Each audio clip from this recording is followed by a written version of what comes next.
अस्सलाम वालेकुम dear students. आज का टॉपिक हमारा बहुत ही इम्पोर्टेंट है। One of the core topics में कहूँगा स्ट्रेंथ ऑफ मटेरियल्स के उन टॉपिकों में से इसका शुमार होता है। एंड ये वो टॉपिक है जो सॉइल में भी इसके कॉन्सेप्ट्स यूज़ होते हैं, सॉइल मैकेनिक्स वगैरह में भी, और स्ट्रक्चरल एनालिसिस में भी इसका काफ़ी यूसेज है।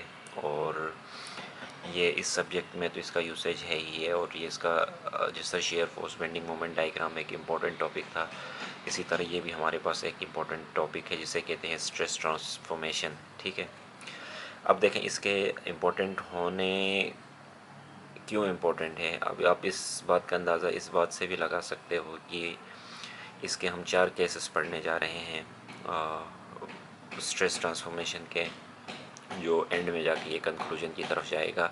And this topic will lead us towards more circle, जो एक इम्पॉर्टेंट टॉपिक है उसकी तरफ भी। इसके सारे कॉन्सेप्ट्स अगर हम ये अच्छे से समझेंगे तो we will ultimately reach there, और एक बहुत अच्छे तरीके से हम इस कॉन्सेप्ट को हम क्लियर कर पाएंगे।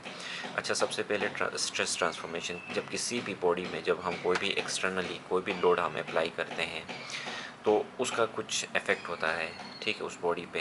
तो हम क्या करते हैं कि हम ये कंसिडर करते हैं कि जो यहाँ पे एक जो फिगर बनी है दैट इज़ स्मॉल। तो मैंने यहाँ पे मैंने एक दूसरी फिगर बनाई है विच इज़ मच क्लियर और क्वाइट बिगर इन साइज़।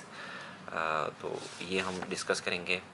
तो हम बेसिकली कर क्या रहे हैं, total stress components at a point in a rigid point, कि मतलब किसी भी हमारे पास स्ट्रक्चरल मेंबर है उसमें जब स्ट्रेसेस लगते हैं तो किसी भी पॉइंट पे अ, जो हमारे पास जो स्ट्रेस कंपोनेंट होंगे वो कौन कौन से होंगे।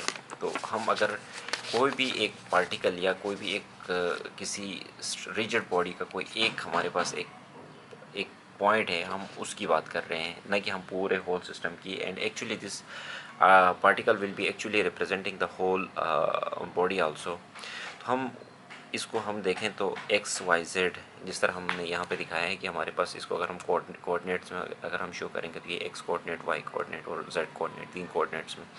अब किसी भी पॉइंट पे देखेंगे तो हमारे पास यहाँ पे हमारे पास 2 टाइप्स की जो मेन स्ट्रेसेस होंगी, ठीक है। जो हमारे पास जो नॉर्मल स्ट्रेसेस होंगी, और जो दूसरी हमारे पास जो स्ट्रेसेस होंगी वो टेंजेंशियल स्ट्रेसेस भी कहते हैं इसे, या हमारे पास शेयर स्ट्रेसेस कहते हैं, ठीक है। ये 2 टाइप की मेन स्ट्रेसेस होंगी, इनसे आपने अच्छे से समझना है। तो अब यहाँ पे देखें, जिस तरह हमारे पास है यहाँ पे चूँकि एक्स डायरेक्शन में है, तो हमारे पास जो ये स्ट्रेस है नॉर्मल डायरेक्शन है along the x x direction में, तो ये हमारे पास क्या हो जाएगा, sigma x normal stress along x direction. ये हमारे पास है normal stress along y direction, और ये हमारे पास है सिग्मा जेड, का मतलब ये कि normal stress along z axis. इसी तरह हमारे पास जो शेयर स्ट्रेस कंपोनेंट्स हैं, ठीक है, वो कौन कौन से हैं हमारे पास देखें, अगर हम इसे देखेंगे तो यहाँ पे एक सिग्मा जेड एक्स लिखा है मैंने, इसे there is a minor mistake, इसे टाउ जेड एक्स आपने लिखना है। Tau means actually shear stress है, shear stress along z x plane. तो हमारे पास ये जो एक्स, देखें हमारे पास ये जो एरो है और ये हमारे पास ये एरो है, ये टुवर्ड्स एक्स है और ये टुवर्ड्स हमारे पास जेड प्लेन है। तो यहाँ पे जो शेयर स्ट्रेस होगा it will be tau z x. Similarly अगर हम यहाँ पे देखेंगे तो हमारे पास ये देखें, हमारे पास इन दोनों की अगर हम बात करेंगे, इन दोनों हमारे पास एरोज़ की बात करेंगे तो ये 2 प्लेन्स को रिप्रेजेंट कर रहे हैं, वाई और हमारे पास जेड। तो यहाँ पे जो स्ट्रेस होगा that will be tau y z. इसी तरह हमारे पास यहाँ पे क्या होगा, ये जो हमारे पास इस एरो और इस एरो की बात करेंगे तो हमारे पास 2 प्लेन्स होंगे which we call tau y x, मतलब ये कि shear stress along y and x plane. तो ये हमारे पास इस तरह हमारे पास कितने टोटल स्ट्रेस कंपोनेंट्स हो गए, 3 हमारे पास टोटल 9 स्ट्रेस कंपोनेंट्स हो गए। अब हम आगे जाकर देखेंगे कि एक्चुअली 9 कंपोनेंट्स होते हैं या नहीं होते हैं, but apparently it looks like कि हमारे पास 9 कंपोनेंट्स हैं, ठीक है। यहाँ तक आपको आई होप कि आपने चीज़ें समझी होंगी।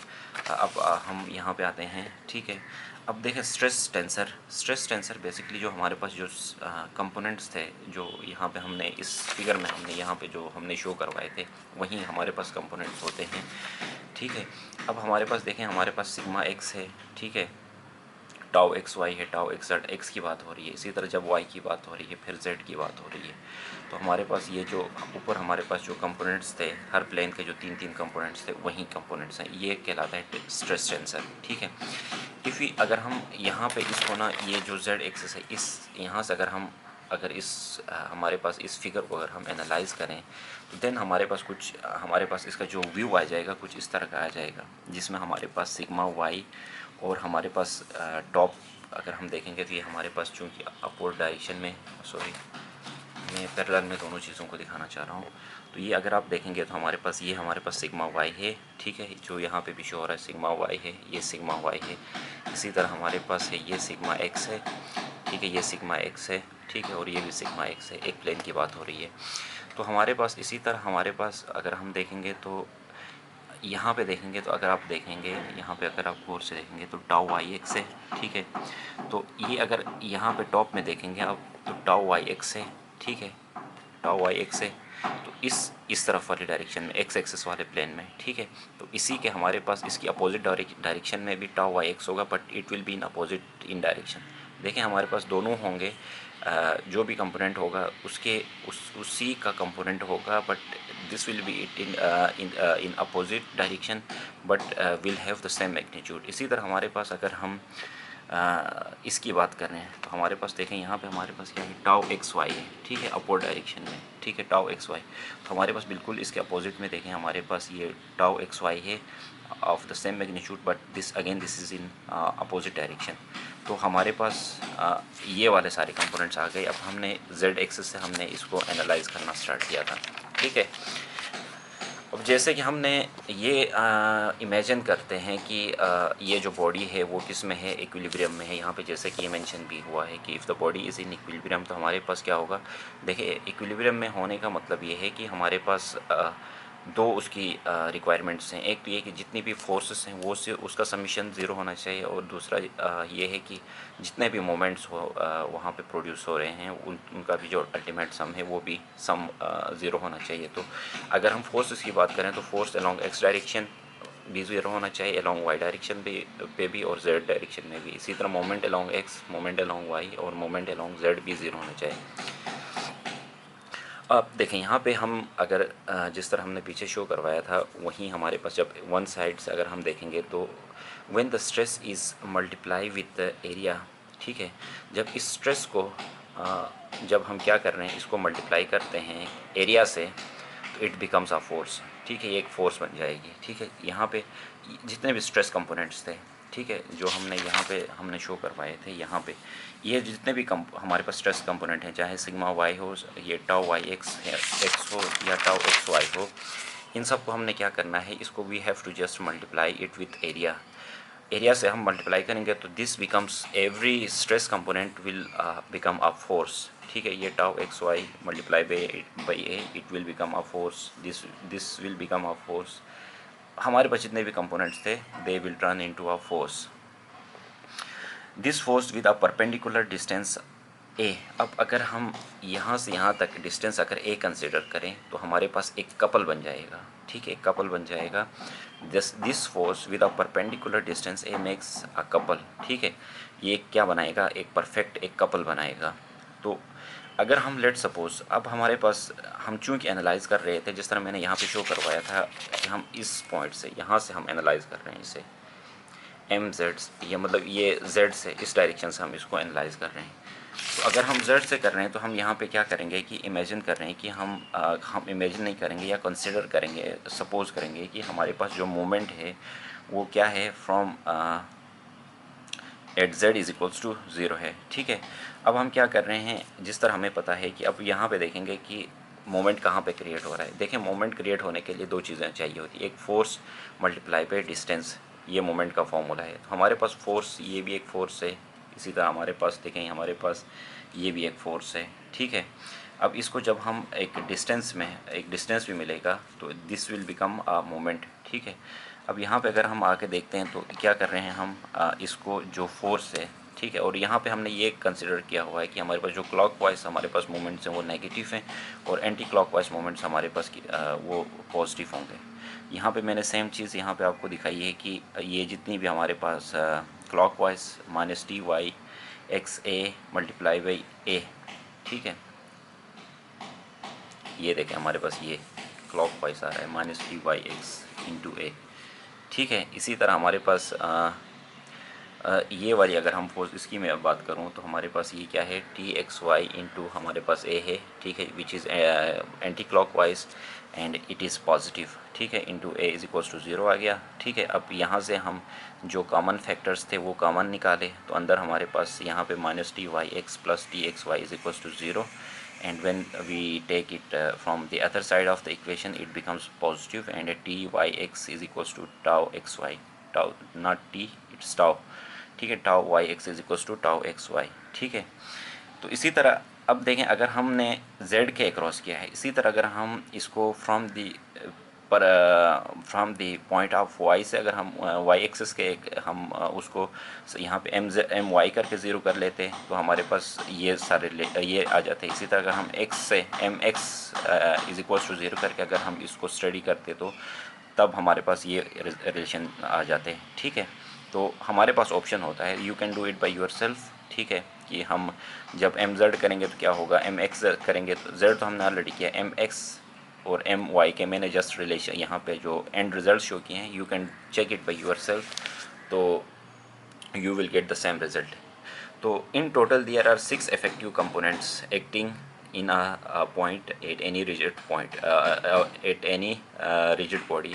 तो अब इससे ये प्रूफ होता है कि हमारे पास देखें जिस तरह मैंने यहाँ पे कहा था कि tau y x is equals to tau x y है, इसी तरह tau z y is equals to tau y z है, tau x z is equals to tau z x है। तो ये हमारे पास अगर ये सेम है तो हमारे पास एक्चुअली यहाँ से हमारे पास एक कंपोनेंट ये आ गया अलोंग द एक्स एक्सिस, इसी के अक्रॉस हमारे पास सिग्मा एक्स होगा, मतलब ये कि shear stress along x axis के अक्रॉस हमारे पास नॉर्मल स्ट्रेस होगा, shear stress along y axis के अलोंग हमारे पास normal stress along y component होगा, shear stress along z axis के अक्रॉस हमारे पास normal stress along z axis होगा। तो 3 ये हो गए और 3 ये हो गए, तो हमारे पास इन टोटल 6 हो गए।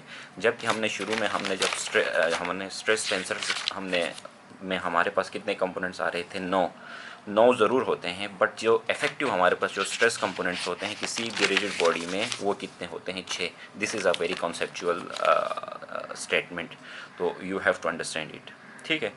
अब देखें, अब हम थोड़ा सा इसको आगे लेके चलते हैं। Let us consider a cuboid, ठीक है, अगर हमारे पास कोई एक क्यूब है, ठीक है, इसको अगर हम कंसीडर करते हैं, ठीक है, हमें पता है कि यहाँ पे कोई भी एक इमेजिनरी एक प्लेन है, ठीक है, ये ए से मैंने शो किया है, ठीक है, इसके अक्रॉस हमारे पास एक परपेंडिकुलर फोर्स है, फोर्स पी।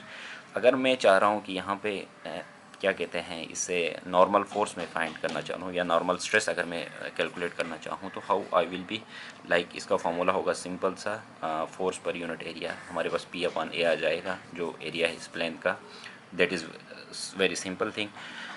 यहाँ पे वही बात हो गई है कि the normal stress along any axis is easy to calculate, however when the plane becomes angular it becomes difficult, ठीक है। जब क्या हो जाता है, अब यही प्लेन जो ये वाला प्लेन था इसको हमने थोड़ा सा ट्विस्ट दिया है, एक एंगल दिया है। अगर हम यहाँ पे देखेंगे तो there is an angle here, there is an angle here.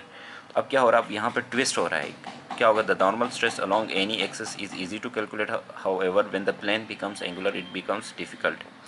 अब ऐसे सिचुएशंस में हमारे पास क्या हो, मतलब कि नॉर्मल स्ट्रेस और शेयर स्ट्रेस की जो कंडीशंस हैं हम कैसे कैलकुलेट करेंगे, इसको कैसे स्टडी करेंगे, this is the real thing, ठीक है।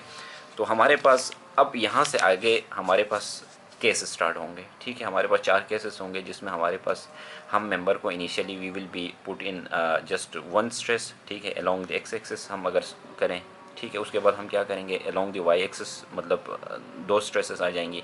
फिर उसके बाद हमारे पास प्योर शेयर का एक केस आ जाएगा। फिर उसके बाद हमारे पास जो फाइनल केस होगा जिसमें हम सारे जो हमारे पास अलोंग द एक्सेस हमारे पास जो स्ट्रेस है उसे भी हम अप्लाई करेंगे, अलोंग वाई एक्सेस भी हम स्ट्रेस अप्लाई करेंगे, शेयर स्ट्रेस अप्लाई करेंगे, क्योंकि इट इज़ वेरी पॉसिबल कि हमारे पास मेंबर में 3 इस तरह के मल्टीपल टाइप के ऑफ स्ट्रेसेस वहाँ पे एक्ट कर रही होंगी, ठीक है।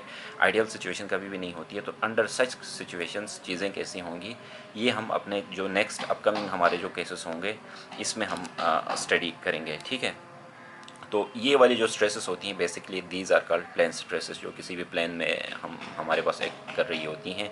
हम ये प्लेन स्ट्रेस के डिफरेंट केसेस हम अब आने वाले वीडियोस में हम स्टडी करेंगे, which will be I think 3 to 4 हमारे पास 3 से लेकर 4 हमारे केसेस होंगे, ठीक है।